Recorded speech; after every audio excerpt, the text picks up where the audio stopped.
አንድ ክርስቲያን ስለ ግንቦት ልደታን ማወቅና መረዳት አለበት። በስመ አብ ወወልድ ወመንፈስ ቅዱስ አሐዱ አምላክ አሜን።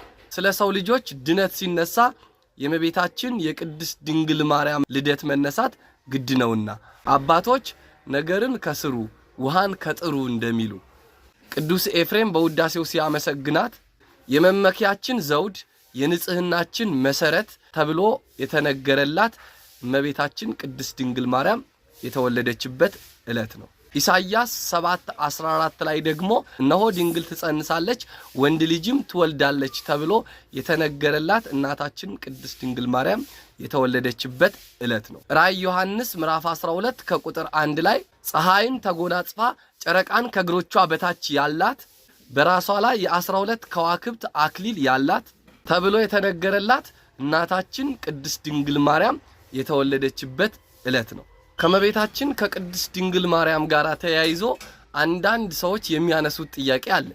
በልደታ ቀን ዛፍ ስር ተሰብስባችሁ ዛፍን ታመልካላችሁ የሚሉ አንዳንድ ሰዎች አሉ።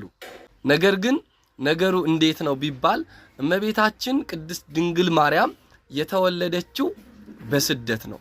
ይህ እንደምን ሆነ ቢሉ ሐናና ኢያቄም እመቤታችን ቅድስት ድንግል ማርያም በምትወለድበት ጊዜ አይሁድ በቅናት ተነሳስተው አሳደዋቸው ስለነበረ ስደት ላይ ነበሩ።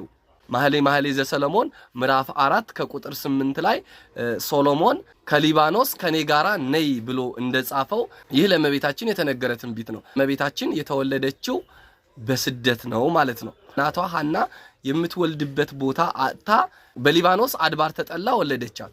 በዛን ጊዜ የዛን አካባቢ ሰዎች ቅን ስለነበሩ ንፍሮ እየቀቀሉ ሐና እያመጡ ይመግቧት ነበር። ታዲያ ዛሬ ደግሞ በትውፊት የመጣውን የእመቤታችን የወላጆቿን ስደት በማሰብ ብዙ ሰዎች ውጭ ላይ ቤተሰብ ተሰብስቦ ንፍሮ እየተቀቀለ ይበላል ማለት ነው። እነሱን በማሰብ ንፍሮ ተቀቅሎ ይበላ እንጂ ሌላ አምልኮ የሚባል ነገር በፍጹም የለም። አንዳንድ ሰዎች ቤተክርስቲያንን ለማጠልሸት ዛፍን ቅቤ የሚቀቡ ሌላ ነገር ደግሞ የሚያደርጉ በልደታን የሚያሳብቡ ሰዎች አሉ።